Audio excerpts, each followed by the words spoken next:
सुधांशु जी, तो सर मैं चुनौती देता हूं, बता दीजिए एक 4 मुस्लिम देश जो सेकुलर हो 57 में, मैं आख्यान वापस लेता हूं, बोलिए। क्या 4 मुस्लिम देश बताइए जो सेकुलर हो, आख्यान वापस लेता हूं अपना, 57 है, बोलिए सर। सवाल इसका नहीं है, हमें भारत की बात करनी है कि हमें दुनिया के मुसलमान देशों की बात करनी है। अब ये सवाल नहीं सर, तो फिर ये मत कहिए तथ्य मैं गलत रख रहा हूं। नहीं, सवाल इसका नहीं है सर, सवाल इसका नहीं है, ये है ही नहीं। हम भारत की बात कर रहे हैं कि हम अच्छा, इसका भी सवाल की बात कर रहे हैं, हैं। तो दूसरा सवाल बता दीजिए फिर क्या है। चलिए वो भी मैंने मान लिया। अंग्रेजी में अच्छा कहते चलिए, हैं भारत में एक इस्लामिक, अच्छा चलिए सर, अब भारत में एक इस्लामिक संस्था बताइए जो दूसरों को जरा स्थान देती हो। एएमयू SC ST OBC का आरक्षण खत्म, JNU sorry Jamia Millia SC ST OBC का आरक्षण खत्म, कश्मीर मुस्लिम स्टेट हो गई, SC ST OBC का आरक्षण खत्म, मदरसे SC ST OBC को आरक्षण नहीं। बता दीजिए सर, भारत आदरणीय सुधांशु जी बता दीजिए सर। अब मैं जवाब दे दूं, अब मुझे अनुमति है मैं जवाब दे दूं सर, अब मैं जवाब देता हूं। रुकिए, मैं जवाब दे रहा हूं आपको। सर आप मुझे बोल लेने, या तो आप बोल लीजिए फिर सर मैं बोल, एक अब मैं जवाब दे दूं सर, आपने तो काफी बात कह ली, अब मैं अपना, अगर आपकी अनुमति हो तो जवाब दे दूं। आप तो हर बात, हर वक्ता के बाद बोलते हैं। हाँ, अब मैं आपकी बात का समर्थन करता हूं, अब मैं आपकी बात का समर्थन करता हूं कि भड़काना नहीं चाहिए। पर राहुल जी, भड़काया किसने? हमने तो नहीं कहा कि सारे मुस्लिम खराब हैं। यह बताइए, इस देश के लिए शहीद होने वाला भारत का पहला गैलेंट्री अवार्ड विनर कौन था? ब्रिगेडियर मोहम्मद उस्मान, उत्तर प्रदेश में आजमगढ़ के रहने वाले थे। कोई सेक्युलरिज्म के सूरमा की फोटो दिखाइएगा ब्रिगेडियर मोहम्मद उस्मान के घर पे। आजमगढ़ में आतंकवाद के आरोपियों के घर पे जाके सिजदे किए हैं। वीर अब्दुल हमीद की शहादत की 85वीं वर्षगांठ 2015 में हुई। एक गया हो सेक्युलरिज्म का सूरमा, एक गया हो। मैं गारंटी से कहता हूं, मोदी जी ने उनके पूरे परिवार को बुलाकर उनको सम्मानित किया। उनकी पत्नी भी थी, उनको सम्मानित किया। बुरहान वानी के नमाजे जनाजा में जाते, डॉक्टर APJ अब्दुल कलाम के नमाजे जनाजा में एक गया हो तो बताइएगा।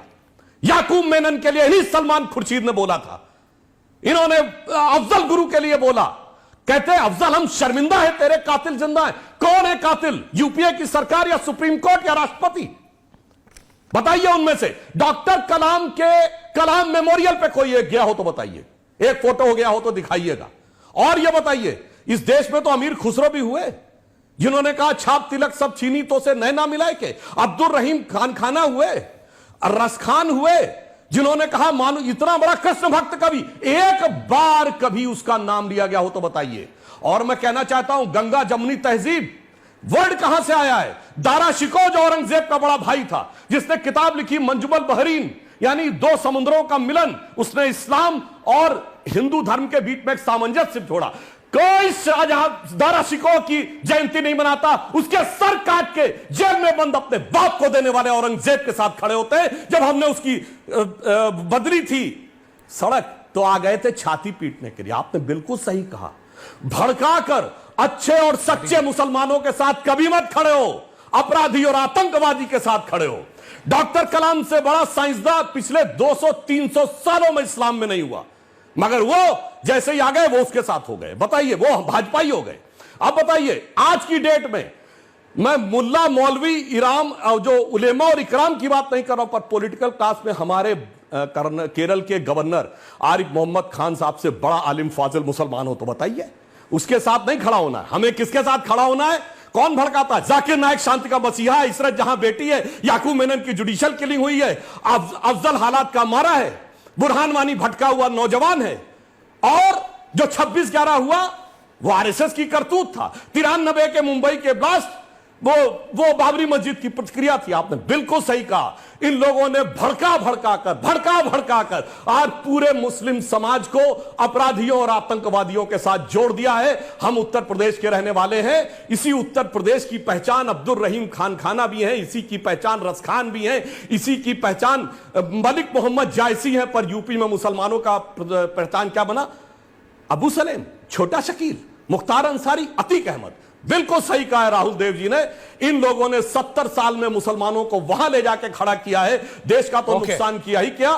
फिर मैं कह रहा हूं वही वाक्य, शॉर्टकट सियासत का कि कट्टरपंथी वोटों से वोट जल्दी मिलता है, उन्होंने शॉर्ट सर्किट किया। मैं एक लाइन कहना चाहता हूं, जो इन्होंने कहा मुसलमानों से कि भाजपा को अदावत है और हमें तुमसे मोहब्बत है, जो एक लाइन में पार्लियामेंट में बोल चुका हूं, दोबारा बोलता हूं मुस्लिम समाज के लिए कि किसी को किसी की मोहब्बत ने मारा, किसी को किसी की अदावत ने मारा, और इस शराफत अली को सेकुलर सियासत ने मारा।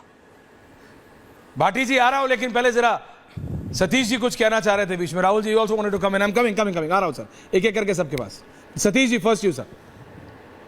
देखिए सुधांशु जी, बस एक लाइन में भी बोलूंगा, अब वक्त आ गया है कि आप दुनिया को गिनाने की जगह अगर डीएनए में हमारा सबका एक ही है, डेमोक्रेटिक है, तो भारतीय जनता पार्टी एक काम और शुरू कर दे। अभी आप गिना रहे हैं कि यहाँ नहीं गया, वहाँ नहीं गया, इनके साथ खड़ा हुआ, उतना सच्चाई नहीं है उसमें है, लेकिन सच्चाई ये भी है कि जिस तरह से आप राशन जो मुफ्त बांटते हैं, आपकी सरकार बांटती, वो सबको मिलता है, उसी प्रकार से जो लोकसभा की टिकट, विधानसभा की टिकटें हैं, जरा उसमें भी वैसे मुसलमानों को जिसको आप आतंकवादी नहीं मानते हो, कट्टरवादी नहीं मानते हो, देना शुरू कीजिए। वो आप नहीं देते हैं, इसीलिए मैंने कहा था कि आप वो 80-20 का एंगल छोड़ दीजिए। ओके सुधांशु जी क्विक इंटरवेंशन, फिर भाटी जी और राहुल जी बोल रहे हैं। सतीश जी ने फिर कहा मुझे कष्ट हुआ, एक लाइन में मैं कह दूं, मुझे बहुत कष्ट हुआ सतीश जी। जो लोग कहते हैं 80-20 वाले, तो सिर्फ 2 राज्यों का जवाब दे रहा हूं। इंडी गठबंधन ने उत्तर प्रदेश में, भाटी जी बैठे हैं, 80 में 16 टिकट दिए थे मुसलमानों को, बताइए 10 भी दिए थे। दूसरा बड़ा राज्य महाराष्ट्र, एक मुसलमान को टिकट नहीं दिया, not even a single. Gujarat में नहीं दिया। मैं चुनौती से कहता हूं 542 में 120 दे के दिखाइए ना, बताइए फिर हमसे।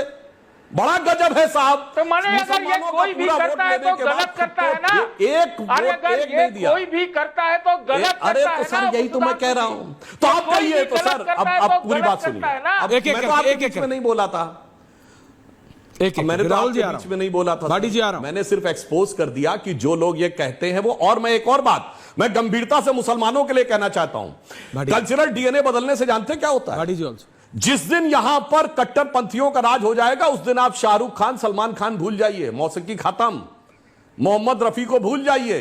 मैं पूछना चाहता हूं, दिलीप कुमार तो पाकिस्तान में पैदा हुए थे, पाकिस्तान बनने के बाद कोई दिलीप कुमार क्यों नहीं हुआ वहां?